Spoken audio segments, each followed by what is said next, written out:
विद्यार्थी मित्रांनो, आज आपण मॅथ सेकंड मधील जो थर्ड चॅप्टर आहे, तिसरा चॅप्टर सर्कल. लक्षात घ्या, सर्कल हा जो चॅप्टर आहे तो आपल्याला बोर्ड परीक्षेला 12 मार्कासाठीचा चॅप्टर आहे. मला तर वाटते की सिलेबस मधला हा सर्वात मोठा चॅप्टर आहे आणि तो जो सर्वात जास्त मार्काला परीक्षेला पडू शकतो. यामध्ये थेरम्स पण आहेत. ठीक आहे, पहिल्या 3 चॅप्टर मध्ये थेरम्स आहेत. लक्षात घ्या, सिमिलॅरिटी, पायथागोरस थेरम आणि हा सर्कल चॅप्टर. तर या चॅप्टर मध्ये आपला जो प्रॅक्टिस सेट 3.1 आहे आपण आज पाहणार आहोत. लक्षात घ्या, हा जो प्रॅक्टिस सेट 3.1 जो आहे तो टँजंट, त्या टँजंट बद्दलचा जो गुणधर्म आहे ज्याला आपण टँजंट थेरम असं म्हणतो. तुम्ही आता सांगितलं तुम्हाला उदाहरणामध्येच. नंतर एक्सटर्नल पॉइंट मधून काढलेल्या स्पर्शखंडाची लांबी समान असते. हा जो थेरम आहे टँजंट सेगमेंट्स थेरम, त्याच्यावर आधारित हा प्रॅक्टिस सेट 3.1 आहे. तर आता आपण सावकाशपणे तो घेऊ. ठीक आहे, लक्षात घ्या. प्रश्न कसा आहे बघा, वाचन करतोय. In the adjoining figure the radius of a circle with centre C is 6 centimetre. लक्षात घ्या, आता आपल्याला इथे एक रचना करावी लागेल. रेडियस आपल्याला दाखवावी लागेल, बरोबर आहे का, फिगर मध्ये दाखवावी लागेल. तर आपण काय करू, सी ए जोडूयात आणि सीबी पण जोडूयात. ठीक आहे, आपल्याला ते सीबी पण जोडणं गरजेचं आहे, आपल्याला पुढच्या प्रश्नामध्ये कळेल. तर या वर्तुळाची त्रिज्या आहे 6 सेमी, 6 सेंटीमीटर. ठीक आहे, तर line A B is a tangent at A, म्हणजे रेषा ए बी ही काय आहे, टँजंट आहे, स्पर्शिका आहे. कुठल्या बिंदूतून काढलेली स्पर्शिका आहे, ए बिंदूतून. म्हणजे आपण ह्या ए बिंदूला आपण काय म्हणतो, पॉइंट ऑफ कॉन्टॅक्ट, ज्याला मराठीमध्ये काय म्हणतो आपण, स्पर्श बिंदू. Line A B is a tangent झालं at A. Answer the following questions. आता आपल्याला खाली एकूण 4 प्रश्न दिलेत. त्या चार प्रश्न आपल्याला सोडवायचे आहेत. प्रत्येक प्रश्न हा खूप झाला 1 मार्कासाठी परीक्षेला पडू शकतो. कधी कधी 4 मार्काला हे उदाहरण पडू शकतं 4 प्रश्नासाठी. ठीक आहे, आपण त्याचा अभ्यास करूयात. लक्षात घ्या, आता इथं जो पहिला प्रश्न विचारलाय, पहिला प्रश्न काय बघा, what is the measure of angle CAB. Question mark दिलाय आणि पुढे म्हटलं की व्हाय. आता फिगर मध्ये या, what is the measure of angle CAB. बघा, CAB, आपण CA जोडल्याशिवाय CAB अँगल तयार होणार नाही, त्यामुळे आपण CA जोडलं आणि BC पण जोडलं. ठीक आहे, आता बघा त्यांनी काय प्रश्न विचारलाय, अँगल CABचं माप म्हणजे अँगल Aचं माप किती अंश असेल, असा प्रश्न पहिला प्रश्न विचारलाय. आणि त्यामध्ये दुसरा सब क्वेश्चन काय आहे, उपप्रश्न काय आहे, वाय. म्हणजे तुम्ही जे अँगलचं माप सांगणार आहेत CABचं, ते तेवढंच माप किती, म्हणजे तेच का बरं आहे. म्हणजे फॉर एक्झाम्पल समजा तुम्ही CABचं माप समजा 40 अंश सांगितलं, उदाहरण, उत्तर तर 40 अंश नाही हा, तर ते 40 अंशच का. तुम्ही जर 50 अंश घेतला तर 50 अंश का, तुम्ही जर 90 अंश घेतला तर 90 अंशच का, याचं कारण आपल्याला सांगायचं. तर आता बघा, आपण उत्तराकडे जाऊ आपण आता. तर CABचं माप किती अंश असेल थोडं बघा बरं. आता लक्षात घ्या, आपण पाठीमागे प्रॉपर्टी पाहिली की टँजंट ही जी असते ना, टँजंट ही त्या पॉइंट ऑफ कॉन्टॅक्ट मधून काढलेल्या रेडियसला म्हणजे त्रिज्याला कशी असते, परपेंडिक्युलर असते, असं आपला टँजंट थेरम सांगतो. थेरम म्हणजे ॲज अ प्रॉपर्टी, लक्षात आलं का. ठीक आहे, म्हणजे ही टँजंट स्पर्शिका ही त्रिज्याला कशी असते, लंब असते. म्हणजे आपण इथं मुळात आपण काय करू, इथं काटकोन दाखवूयात, म्हणजे आपल्याला कळेल की हा 89चा आहे. ठीक आहे, तर आपण लिहायचं कसं, सुरुवात कशी करायची, नंबर 1 टाकू, त्यामध्ये आपण हा प्रश्न सोडू. तर असं लिहायचं, angle CAB is equal to 90 degree. आता वाय म्हटलंय तर त्याचं कारण आपण काय लिहायचं, टँजंट थेरम.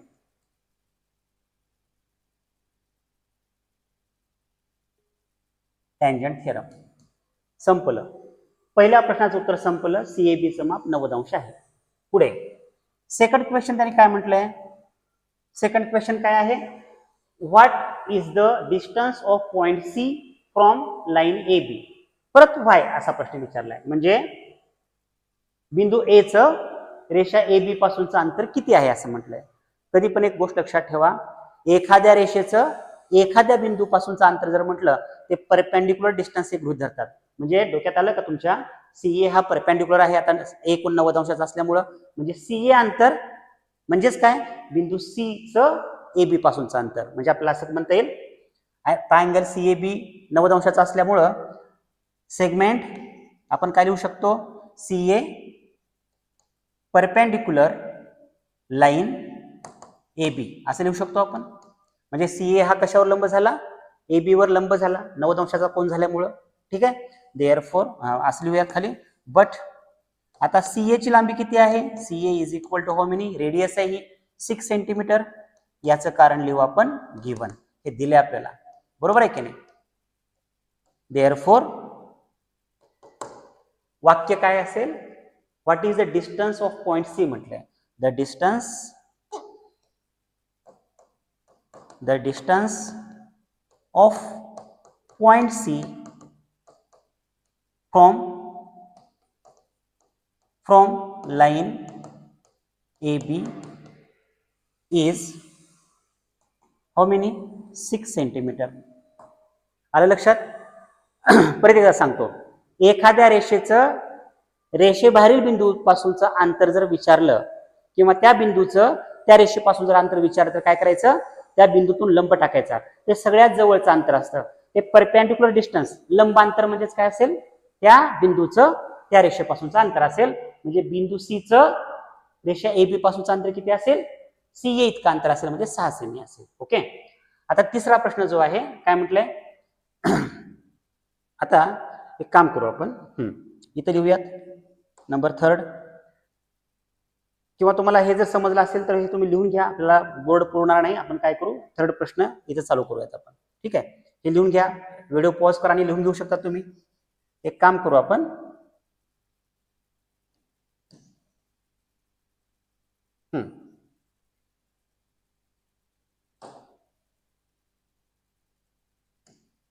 तिसरा प्रश्न इथं सुरुवात करू आपण. Distance A B is equal to 6 centimetre म्हटलंय, आपण फिगर मध्ये दाखवू. Distance A B is equal to 6 centimetre.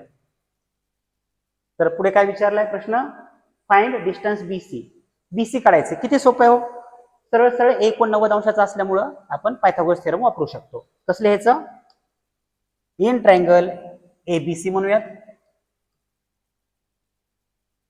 In triangle A B C angle A आहे बघा, अँगल सी ए बी म्हणजे angle A is equal to 90 degree. आत्ताच आपण सिद्ध केले ते पहिल्या भागामध्ये, पहिल्या प्रश्नामध्ये. त्याचं कारण तुम्ही टँजंट थेरम पण लिहू शकतात किंवा फ्रॉम इक्वेशन फर्स्ट पण लिहू शकतात, काय अडचण नाही. देअरफॉर बाय पायथागोरस थेरम, तुम्ही सांगू शकतात का पायथागोरस थेरम सांगा. काय म्हणू शकतो आपण, बीसी स्क्वेअर म्हणजे डिस्टन्स बीसी निघाला तर आपल्याला BC square is equal to CA. CA म्हणजेच एसी पण म्हणू शकतो, एसी स्क्वेअर प्लस पट ए बी स्क्वेअर. झालं, किमती ठेवा, किमती रिप्लेस करा. बीसी स्क्वेअर म्हणजे कुणाचा स्क्वेअर आपला काढायचे, ते BC square is equal to AC square 6 स्क्वेअरच आहे, बरोबर. ए बी पण 6च दिले आपल्याला, आता सांगितले त्यांनी तिसऱ्या प्रश्नात. मग BC square is equal to काय होईल, 6 स्क्वेअर मीन्स 36 प्लस परत 36 असेल 6 square. Therefore BC square is equal to how many, 72. 72 झाली बेरीज. आपल्याला बीसी पाहिजे ना, म्हणजे आपण काय लिहितो step, by taking square root. आता लक्षात घ्या, बाय टेकिंग स्क्वेअर रूट.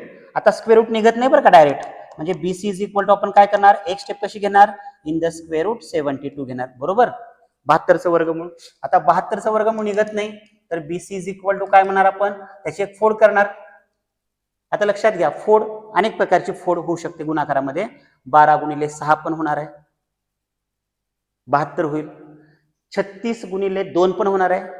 तर 12 आणि 6, 12चं पण वर्गमूळ निघत नाही आणि 6चं पण वर्गमूळ निघत नाही, बरोबर. त्यामुळे ते अवयव कामाचे नाहीत. तर इथं बघा 36 हे 2दा आहे, म्हणजे आपण असं करू शकतो ना, 36 into 2. Therefore BC is equal to 6 square root 2 centimetre, असं आपल्याला उत्तर म्हणता येईल. 36चं वर्गमूळ 6 निघालं आणि वर्गमुळात 2 ॲज इट इज. म्हणजेच आपण असं लिहू शकतो फायनल स्टेप, डिस्टन्स बीसी म्हणजे बी बिंदू आणि सी बिंदू मधलं अंतर बरोबर किती आहे, 6 वर्गमुळात 2 सेंटीमीटर आहे. किती सोपं आहे बघा. पायथागोरस थेरम वापरलाय फक्त, पायथागोरस थेरमचा आधार घेऊन सोडवलाय आपण. ठीक आहे. आता सगळ्यात शेवटचा जो प्रश्न आहे तो चौथा प्रश्न, what is the measure of angle ABC म्हटलंय आणि परत वाय असा प्रश्न विचारलाय. ठीक आहे. एक काम करू, तुम्ही लिहून घेऊ शकतात हे परत, सोपा आहे, पायथागोरस थेरम वापरा आणि सोडवा. ठीक आहे. आता चौथा प्रश्न आपण इथं चालू करावा लागेल.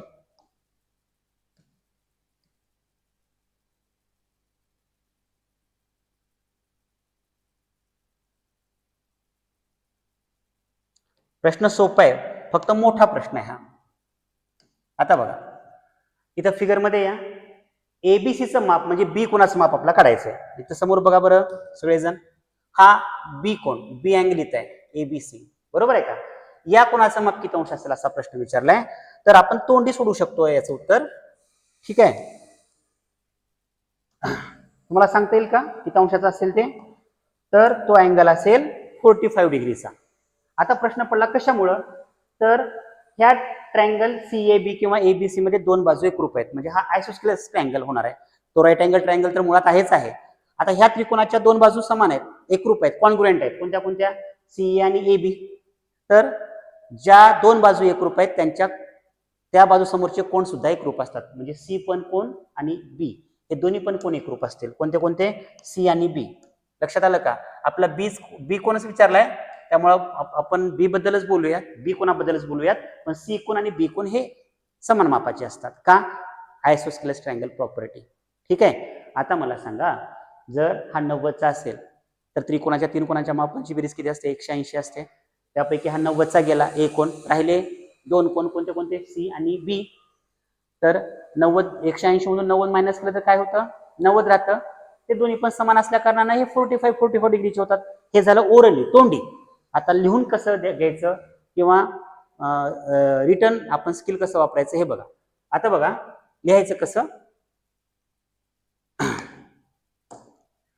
इन ट्रायंगल एबीसी असं म्हणूयात आपण. In triangle ABC segment AC किंवा CA, AC congruent segment BC, right. AC congruent AB, segment AB. याचं कारण लिहू आपण गिवन. का बरं, 6 सेमी दिले त्याने आपल्याला, त्यामुळे हे गिवन असं लिहू शकतो कारण. मग मला सांगा, हे दोन बाजू एकरूप असल्यामुळं therefore triangle ABC is and isosceles triangle असं लिहू शकतो. राईट अँगल ट्रायंगल तर आहेच आहे, पण हा आयसोस्केलस ट्रायंगल पण झाला ना, म्हणजे थोडक्यात आता हा आयसोस्केलस राईट अँगल ट्रायंगल तयार झाला. ओके. हा आयसोस्केलस ट्रायंगल असं लिहू शकतो आपण. मग या प्रॉपर्टीचा आधार घेऊन आपण काय म्हणू शकतो माहितीये का, देअरफॉर अँगल एसीबी म्हणजे सी कोण कॉन्ग्रुएंट अँगल एबीसी, बरोबर आहे की नाही. हे दोन कोण एकरूप असतील कशामुळं, आयसोस्केलस ट्रायंगल असल्यामुळे त्याची प्रॉपर्टी आपण हे वापरू शकतो. ठीक आहे. हे दोन कोण एकरूप झाले म्हणजे ह्या दोन्ही पण कोणाचं माप सारखं असतं, म्हणजे आपण असू शकतो लेट किंवा कन्सिडर. आता एक काम करू आपण, ह्या दोघांचं पण माप आपण एक्स मानूयात, कुणाकुणाचं, एसीबीचं पण एबीसीचं पण. Angle ACB is equal to angle ABC is equal to X degree, X अंश. ठीक आहे. ओके. आता नाउ इन ट्रायंगल एबीसी, आता एक काम करायचं, ट्रायंगल एबीसी मध्ये आपण त्या ट्रायंगलच्या तिन्ही पण कोणाच्या मापांची बेरीज 180 दाखवायची. कशी दाखवायची, आता बघा, ए कोण, तीन अक्षर नाव कसं असेल, अँगल सीएबी, ए कोण झाला, प्लस आता आपल्याला बी कोण पाहिजे, तर अँगल एबीसी, प्लस आता सी कोण पाहिजे, angle ACB is equal to 180 degree, बरोबर, 180 अंश झालं. आता आपण किमती ठेवूयात, किमती ठेवायचे. देअरफॉर अँगल सीएबी किती अंशाचा आहे, 90 डिग्रीचा आहे, 90 अंशाचा आहे, प्लस एबीसी एक्स आहे, प्लस एसीबी सुद्धा एक्स मानले आपण, बरोबर 180 झालं. आता कॅल्क्युलेशन करायचं आपल्याला. देअरफॉर समोर बघा सगळेजण, 90 ला 90 लिहू, एक्स प्लस एक्स काय होतं बघा, 2x, इज इक्वल टू 180 180. 90चं करा पक्षांतर. 2x is equal to 180 minus 90 degree. Therefore 2x is equal to काय होईल 90. 90 होईल. 180 मधून 90 वजा करायचं. Therefore x is equal to 90 upon 2. 2 भागाला 2 4 द 8 कॅरी 1 2 5 द 10. निम्म करायचं. x is equal to 45 degree आलं. आता मला सांगा साधी गोष्ट आहे. x म्हणजेच कुणाचं माप आहे एबीसीचं पण माप आणि एसीबीचं पण माप x मानलंय. आपला कोणता पाहिजे तो लिहूयात. Therefore angle ABC is equal to 45 degree. आलं लक्षात सगळ्यांच्या. बघा समजलं का. 4 उदाहरणं आहेत त्याच्यामध्ये. 4 प्रश्न आहेत. ठीक आहे. सोपे सोपे होते. आपला बोर्ड पुरत नसल्यामुळे आपल्याला एक एक एक एक प्रश्न घ्यावा लागला आणि तो इरेज करून दुसरा प्रश्न पुढे घ्यावा लागला. ओके. व्हिडिओ व्यवस्थितपणे पॉज करू करू पहा म्हणजे लक्षात येईल. ठीक आहे. काय अडचण असेल तर तुम्ही कमेंट करू शकता. ठीक आहे. आता हा सेकंड क्वेश्चन आहे. काय प्रश्न विचारलाय बघा.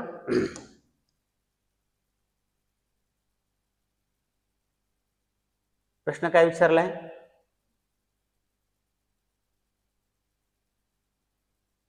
ओके. हा प्रश्न असा आहे. In the adjoining figure O is the centre of the circle from O is the centre of the circle. म्हणजे ओ हा वर्तुळाचा काय आहे केंद्रबिंदू आहे. फ्रॉम पॉइंट आर बिंदू आर मधून segment R M and segment R N are tangent segments touching the circle at M and N. म्हणजे बिंदू आर मधून त्या ओ केंद्र असलेल्या वर्तुळाला काय काढल्यात टँजंट सेगमेंट्स काढल्यात आर एम आणि आर एन. कुठल्या बिंदूत काढलेत एम आणि एन बिंदूत काढलेत. म्हणजे एम आणि एन हे काय असतील पॉइंट्स ऑफ कॉन्टॅक्ट असतील. स्पर्श बिंदू असतील 2. ठीक आहे. If O R is equal to 10 centimetre. एक काम करू आता आपण. इथं आपल्याला थोडी रचना करावी लागेल. काय करावं लागेल माहिती आहे का. आपल्याला ओएम जोडावं लागेल.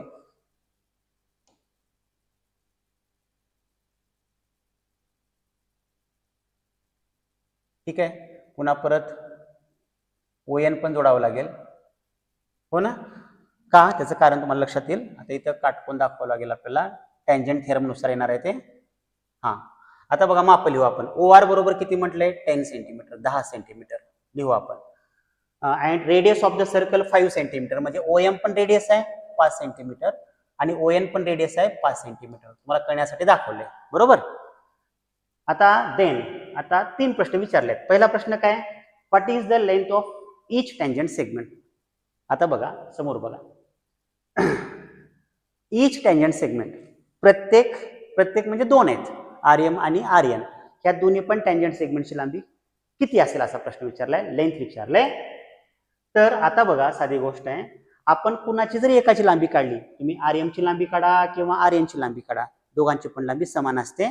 का पाठीमाग आपण थेरम पाहिलाय. कुठला थेरम पाहिलाय टँजंट सेगमेंट थेरम. म्हणजे तो थेरम काय सांगतो मराठीमध्ये सांगतो अगोदर नंतर इंग्लिशमध्ये सांगतो. वर्तुळाच्या बाह्यबिंदूतून बघा बाह्यबिंदू म्हणजे आर आहे. त्या बाह्यबिंदूतून काढलेले स्पर्शिका खंड म्हणजे आर एम आणि आर एन एकरूप असतात. म्हणजे दोघांची लांबी समान असते. द टँजंट सेगमेंट्स किंवा the tangents drawn from an external point to the circle are congruent. असा तो थेरम आहे. तर त्या थेरमचा वापर करून आपल्याला या दोन्ही पण टँजंटची लांबी काढायची आहे. कुठल्या तरी एकाची काढायची म्हणजे दोघांची पण काढल्यासारखं होईल. ओके. आता बघा आपण ओएम आर हा ट्रायंगल गृहीत धरू. त्यामध्ये आपला आर एम मिळेल. आर एम भेटलं म्हणजे आर एन भेटणार आहे टँजंट सेगमेंट थेरमच्या आधारे. ठीक आहे. तर एक काम करू. तर आर एम काढायचं कसं काढायचं आर एम बघा. थोडं फिगर मध्ये आपण ते रचना केल्यामुळे लक्षात येईल आपल्याला. राईट अँगल ट्रायंगल तयार झालाय. पायथागोरसचा थेरम वापरायचा आहे. ठीक आहे. सुरुवात करूयात आपण. नंबर 1 टाकूयात. बघा समोर. आता सुरुवातीला आपण रचना काय केली ते लिहूयात आपण. We have drawn. अक्षर ओळख येते का बघा. We have drawn segment Om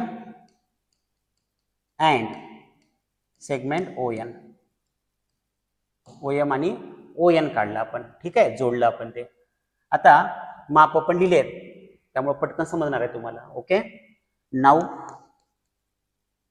in triangle OMR. आता काटकोन त्रिकोण दाखवला पाहिजे OMR. तर कसं लिहायचं? Angle OMR is equal to 90 degree. M कोण 90च आहे, बरोबर आहे. याचं कारण काय लिहायचं? Tangent theorem. दोन शब्दात टँजंट थेरम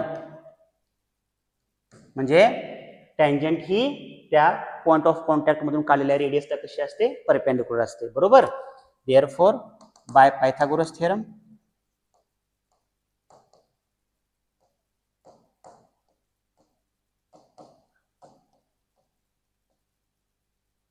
काय म्हणता येईल आपल्याला? बाय पायथागोरस थेरम सांगा. OR स्क्वेअर कर्णाचा वर्ग म्हणजे OR square is equal to OM square plus what RM square, बरोबर. ठीक आहे. देअरफॉर आता OR चा स्क्वेअर म्हणजे आपला 10 स्क्वेअर 10 चा वर्ग, okay, is equal to OM square 5 square plus RM square काढायचे आपल्याला. RM सोडवा आता याला. 10 चा वर्ग 100 होतो 100 इज इक्वल टू 5 चा वर्ग 25 25 प्लस RM स्क्वेअर. ठीक आहे. पुढे देअरफॉर इथे मी सोडवतो. 25 डावीकडे पक्षांतर करा 100 कडे. 100 मायनस 25 इज इक्वल टू इकडे काय राहिलं? RM स्क्वेअर राहिलं. करा वजाबाकी, सबट्रॅक्शन करा. 100 मधून 25 मायनस करा 75 75 राहतं. वजाबाकी समजली पाहिजे, वजाबाकी करता आली पाहिजे. Therefore RM square is equal to काय म्हणता येईल आपल्याला? RM square is equal to 75, बरोबर. आता आपल्याला वर्गमूळ काढायचंय बाय टेकिंग स्क्वेअर रूट.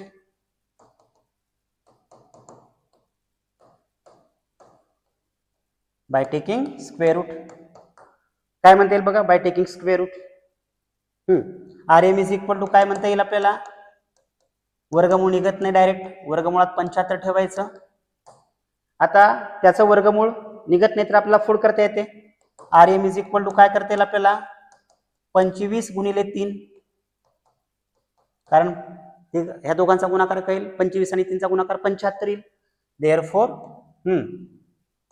सांगा RM बरोबर काय लिहिता येईल आपल्याला? RM इज इक्वल टू 25 वर्गमूळ 5 बाहेर काढा in the square root 3 centimetre. आता मला सांगा कुणाची किंमत मिळाली? RM ची.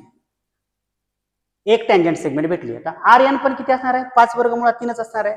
लिहायचं कसं? Therefore RM is equal to RN is equal to 5 square root 3 centimetre. याचं कारण पुढे लिहा तुम्ही. कंसामध्ये काय लिहायचं? Tangent segment theorem.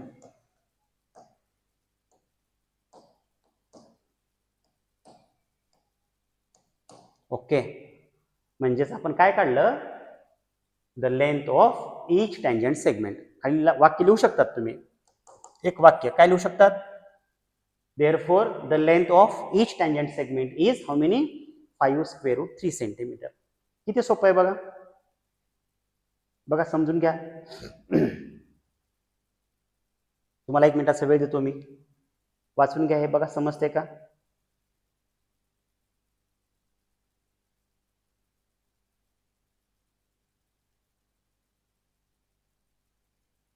काय नाही, पायथागोरसचा थेरम वापरलाय, वर्गमूळ काढलाय आणि टँजंट सेगमेंट थेरम नुसार दोन्ही पण टँजंट सेगमेंटची लांबी समान असते हे दाखवले आपण.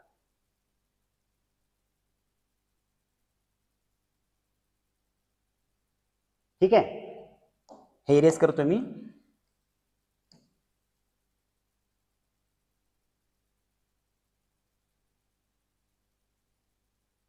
सेकंड क्वेश्चन काय विचारले आपल्याला बघा. सेकंड क्वेश्चन काय विचारलं आपल्याला?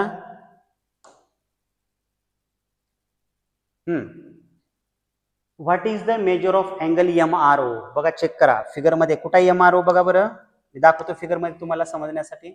MRO हा अँगल म्हणजे OMR या ट्रायंगल मधला हा R अँगल काढायचा आहे, वरचा अँगल. सोपं आहे अगदी. आता थोडं एक फंडामेंटल नॉलेज, बेसिक नॉलेज आपण चेक करू तुमचं. आता साधी गोष्ट आहे. OR ची लांबी किती आहे? 10 सेमी. OM ची लांबी किती आहे? 5 सेमी. मला सांगा 10च्या निम्मा 5 आहे की नाही? तर एखाद्या ट्रायंगल मध्ये आता हा ओ आर तर हायपोटेनस आहे, तर कर्णाच्या निमपट म्हणजे अर्धी कुठल्या कोणासमोरची बाजू असते? आठवतो का 9वीचा थेरम तुम्हाला? 30, 60, 90 डिग्रीचा थेरम आहे तो, बरोबर आहे की नाही? आता ऐका, तर 30 अंश कोणासमोरची बाजू ही निम्मी असते, निम्मी म्हणजे हाफ, अर्धी असते कोणाच्या? या हायपोटेनसच्या. म्हणजे या कोणाचं माप किती अंश असणार आहे? 30 अंश. कुठल्या कोणाचं माप? MROचं. तर दाखवायचं कसं किंवा लिहायचं कसं बघा. In triangle OMR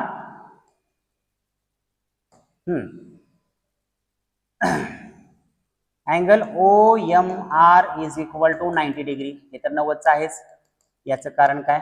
tangent theorem, बरोबर. कमी शब्दात कमी स्टेपमध्ये उत्तर सांगतो मी तुम्हाला, सोपं जाईल. आता माप लिहून टाका बघा.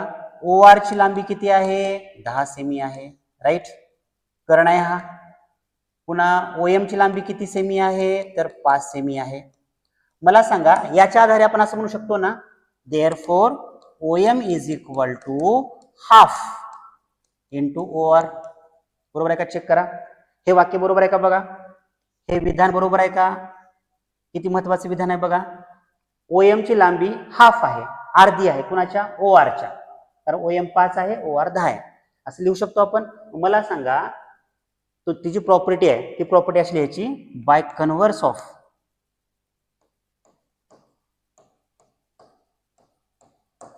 30 degree, 60 degree and 90 degree triangle.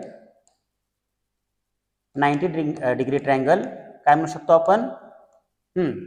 OM हा हाफ आहे ना OR च्या, बरोबर आहे का? देअरफॉर अँगल कोणता? MRO, right. MRO angle MRO is equal to how many? 30 degree. R कोण कितीचा असेल?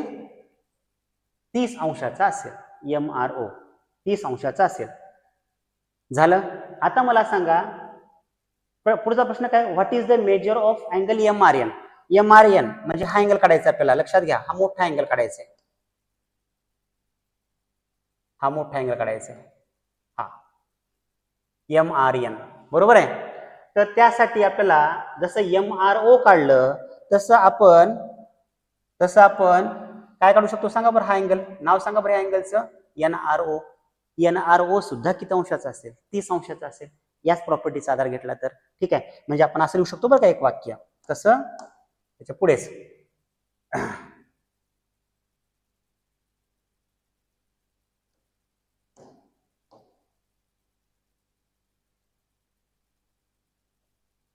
Similarly we can prove that किंवा वी कॅन शो दॅट असं पण चालतंय. वी कॅन शो दॅट किंवा वी कॅन प्रूव्ह दॅट. काय सिद्ध करू शकतो आपण? Angle NRO is equal to also 30 degree, बरोबर. म्हणजे बघा, MRO तर काढाच म्हटलं होतं, पण आपण NRO पण काढू शकतो. कारण का? त्याची आपल्याला गरज आहे आता, ठीक आहे. देअरफॉर आता नंबर 4, नंबर 3, तिसऱ्या प्रश्नाचं उत्तर आता आपण इथेच चालू करूयात. नंबर 3 काय म्हणते आपल्याला? अँगल MRN काढा म्हटलंय, बरोबर. MRN बरोबर आहे का? इज इक्वल टू दोघांची बेरीज. कोणाकोणाची? अँगल MRO बघा, चेक करा फिगर मध्ये, प्लस बघा समोर अँगल MRO म्हणजे वरचा आर कोण आणि NRO हा खालचा आर कोण, म्हणजे अँगल NRO ह्या दोघांची बेरीज करा. 30 आणि 30 किती होते? 60. Therefore angle MRN is equal to how many? एक काम करू, एक स्टेप वाढवू आपण.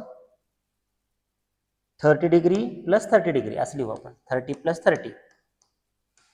Therefore angle MRN is equal to how many? 60 degree, 60 अंश. अशा प्रकारे आपल्याला हा तिसरा प्रश्न सोडवता आला. म्हणजे दुसऱ्या प्रश्नात हे 3 प्रश्न होते.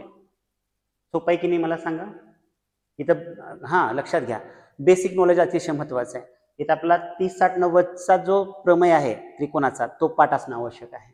त्याशिवाय हे उदाहरण कळणार नाही. ओके, चला पुढचा क्वेश्चन पाहू आपण. Segment RM and segment RN are tangent segments of a circle with center O.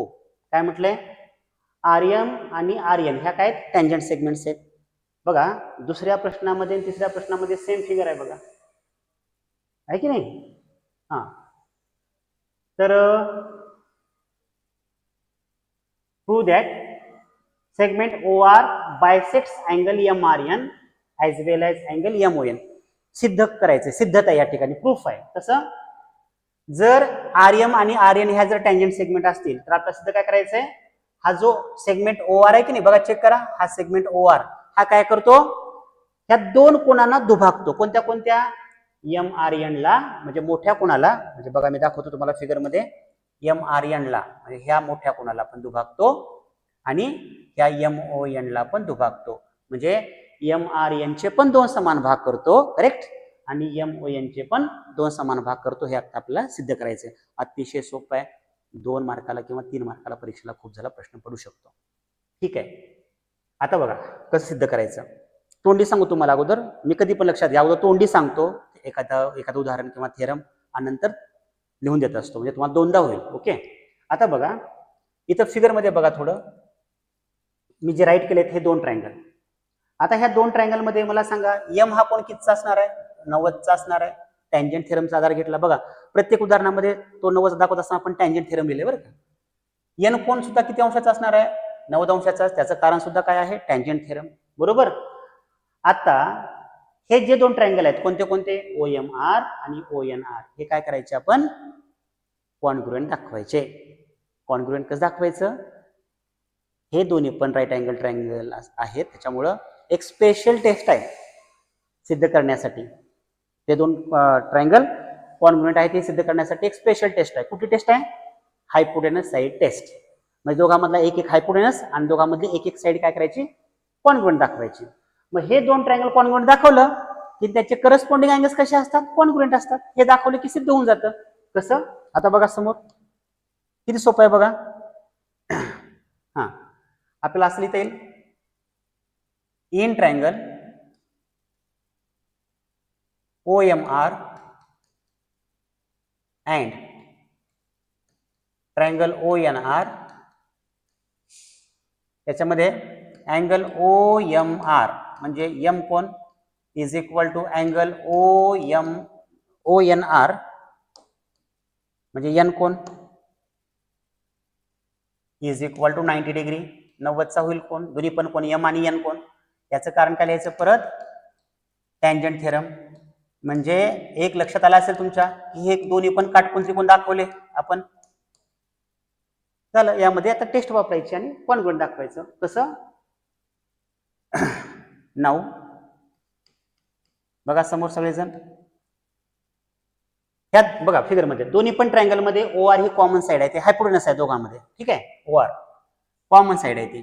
म्हणजे आपण असू शकतो हायपोटेनस OR कॉन्ग्रुएंट चिन्ह. हा, हायपोटेनस OR कॉन्ग्रुएंट OR का? कॉमन साइड, सामायिक बाजू आहे ती दोघांची, सारखी बाजू आहे, कॉमन साइड.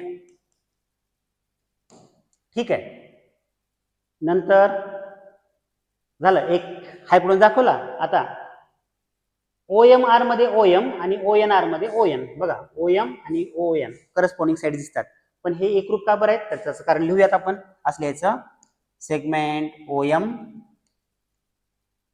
कॉन्ग्रुएंट सेगमेंट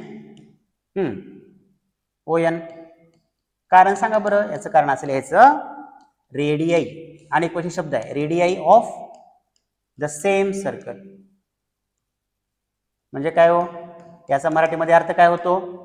एकाच वर्तुळाच्या त्रिज्या. लक्षात आलं का? ह्या त्रिज्या दोन्ही पण OM आणि ON ह्या कशा असतात? कॉन्ग्रुएंट असतात. कारण का? त्या दोन्ही पण त्रिज्या एकाच वर्तुळाच्या आहेत म्हणून. ठीक आहे, आता झालं साइड आणि हायपोटेनस. हायपोटेनस साइड झालं. Therefore triangle OMR congruent triangle ONR दोन्ही पण ट्रायंगल कसे दाखवले आपण कॉन्ग्रुएंट दाखवले. याचं कारण काय लिहायचं hypotenuse side test. Hypotenuse side test झाले की हे दोन ट्रायंगल कॉन्ग्रुएंट दाखवले. आता थोडं लक्ष द्या फिगर मध्ये. मग आता ह्या ट्रायंगल मध्ये OMR मध्ये M कोण 90 आहे ना. आता उरलेले जे दोन कोण आहेत ते कॉन्ग्रुएंट असतील की नाही मला सांगा. करस्पॉन्डिंग अँगल्स कसे असतात कॉन्ग्रुएंट दोन्ही पण ट्रायंगल मध्ये. म्हणजे कसं आता हे बघा हे दोन कसे असतील कॉन्ग्रुएंट बघा समोर बघा. आता इथं बघू संगती आपण. कसं लिहायचं therefore angle MRO congruent angle NRO. इथं बघा MRO आर कोण इकडं NRO संगती येते बरोबर. हा नंतर बघा फिगर मध्ये परत हे इथले दोन कोण MOR NOR कसं लिहायचं मग अँगल NOR MOR लिहू अगोदर तिकडं. ठीक आहे अँगल MOR म्हणजे O कोण इथं R कोण आहे इथं O कोण आहे. कॉन्ग्रुएंट अँगल कोणता होईल NOR. हे दोन्ही पण कोण एकरूप झाले. हे दोन कोण एकरूप म्हणजे कोणते कोणते MOR आणि NOR म्हणजे MON दुभागला गेला आणि इकडं MRO आणि NRO हे दोन कोण एकरूप आहेत म्हणजे MRN दुभागला गेला बरोबर आहे की नाही. याचं कारण काय लिहायचं माहिती आहे का कंसामध्ये CACT हे शॉर्ट मध्ये. लॉंग फॉर्म काय याचं corresponding angles of congruent triangles. Okay झालं. मग मला सांगा हे दोन दोन कोण एकरूप झाल्यामुळे आपण असं लिहू शकतो वाक्य सेगमेंट OR बायसेक्ट्स प्रश्नामध्ये आहे बघून लिहू शकतो बायसेक्ट्स angle MRN as well as angle MON.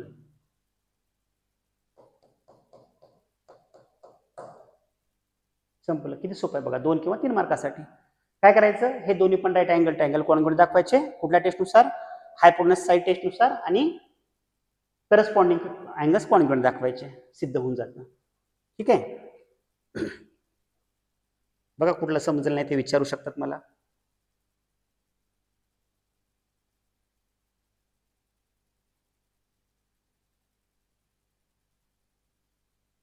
तर या प्रॅक्टिस सेट मधलं सगळ्यात शेवटचं एक्झाम्पल आहे.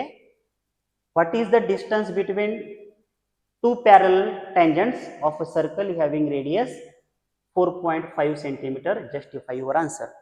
याचं उत्तर तोंडी मिळतंय पण आपण सावकाशपणे घेऊ. एक 10 मिनिटामध्ये होऊन जाईल आपल्याला.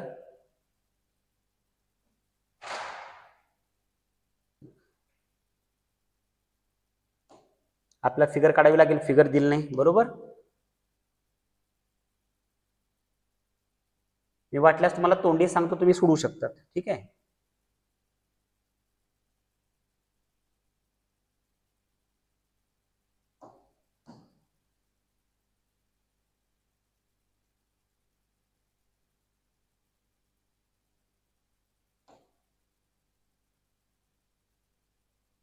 टू पॅरल टँजंट्स म्हटलंय आपल्याला दोन समांतर स्पर्श काढावे लागतील आपल्याला बरोबर.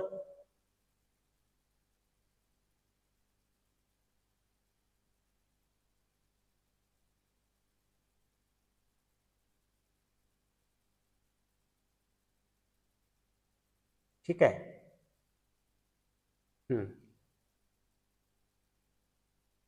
पुन्हा आपल्याला एक कन्स्ट्रक्शन पण करावं लागणार आहे.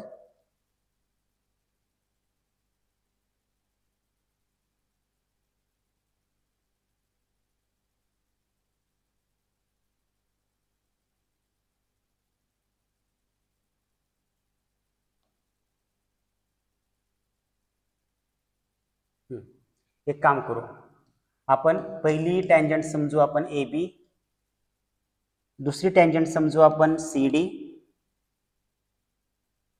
ओ हा सेंटर मानू आपण, तर डिस्क्रिप्शन लिहावं लागेल आपल्याला.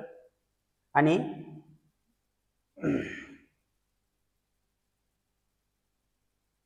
एक काम करू, परत एक रचना करू आपण, परत एक रचना करू. ओके ओके,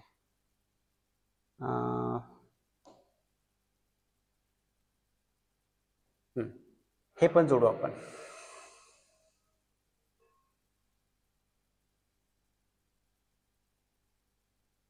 ठीक आहे, काय हरकत नाही.